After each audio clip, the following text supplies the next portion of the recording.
أعوذ بالله من الشيطان الرجيم. بسم الله الرحمن الرحيم. الرحمن علم القرآن خلق الإنسان علمه البيان. الشمس والقمر بحسبان والنجم والشجر يسجدان والسماء رفعها ووضع الميزان ألا تطغوا في الميزان وأقيموا الوزن بالقسط ولا تخسروا الميزان والأرض وضعها للأنام فيها فاكهة والنخل ذات الأكمام والحب ذو العصف والريحان فبأي آلاء ربكما تكذبان خلق الإنسان من صلصال كالفخار وخلق الجان من مارج من نار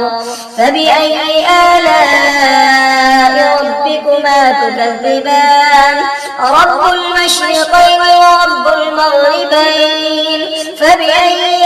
آلاء ربكما تكذبان مرج البحرين يلتقيان بينهما برزخ لا يبغيان فبأي آلاء ربكما تكذبان يخرج منهما اللؤلؤ والمرجان فبأي آلاء ربكما تكذبان وله الجوار المنشآت في البحر كالأعلام فبأي آلاء ربكما تكذبان كل من عليها فان ويبقى وجه ربك ذو الجلال والإكرام فبأي آلاء ربكما تكذبان يسأله من في السماوات والأرض كل يوم هو في شأن فبأي آلاء ربكما تكذبان سنفرغ لكم أيها الثقلان فبأي آلاء ربكما تكذبان يا معشر الجن والإنس إن استطعتم أن تنفذوا من أقطار السماوات والأرض فانفذوا لا تنفذون إلا بسلطان فبأي آلاء ربكما تكذبان يرسل عليكما شواظ من نار ونحاس فلا تنتصران فبأي آلاء ربكما تكذبان فإذا انشقت السماء فكانت وردة كالدهان فبأي آلاء ربكما تكذبان فيومئذ لا يسأل عن ذنبه إنس ولا جان فبأي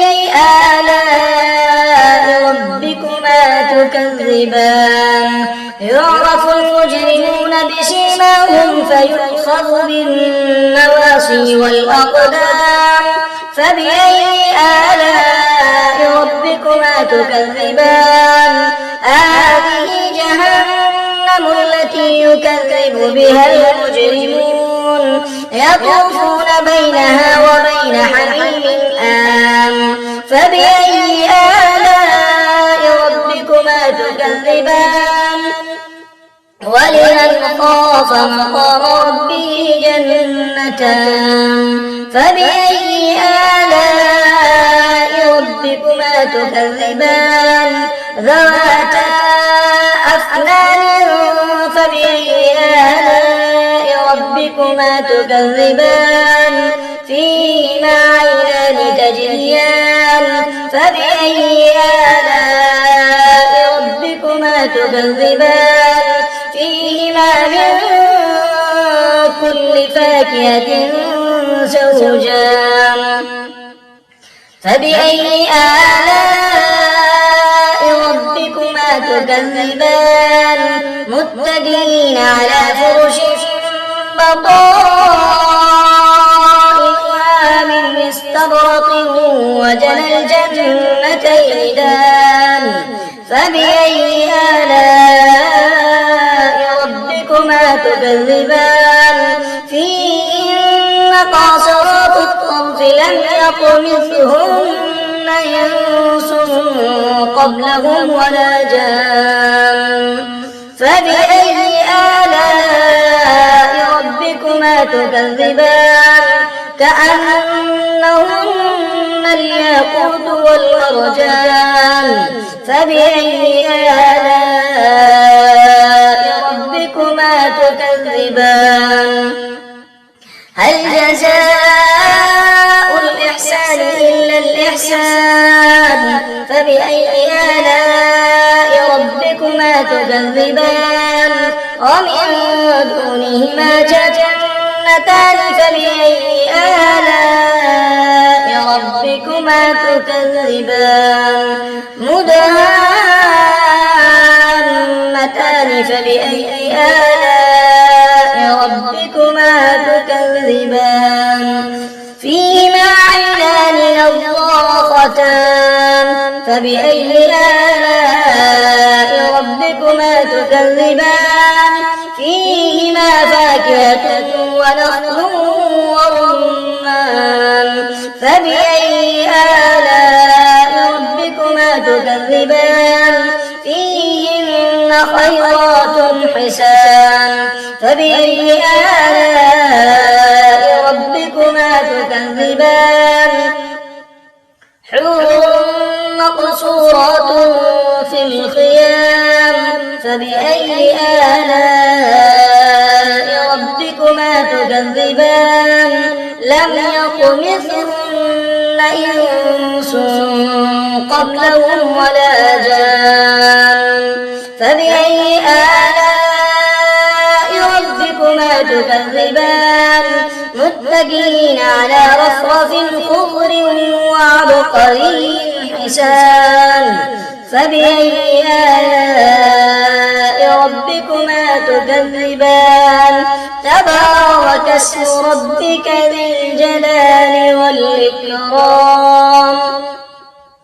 صدق الله العظيم.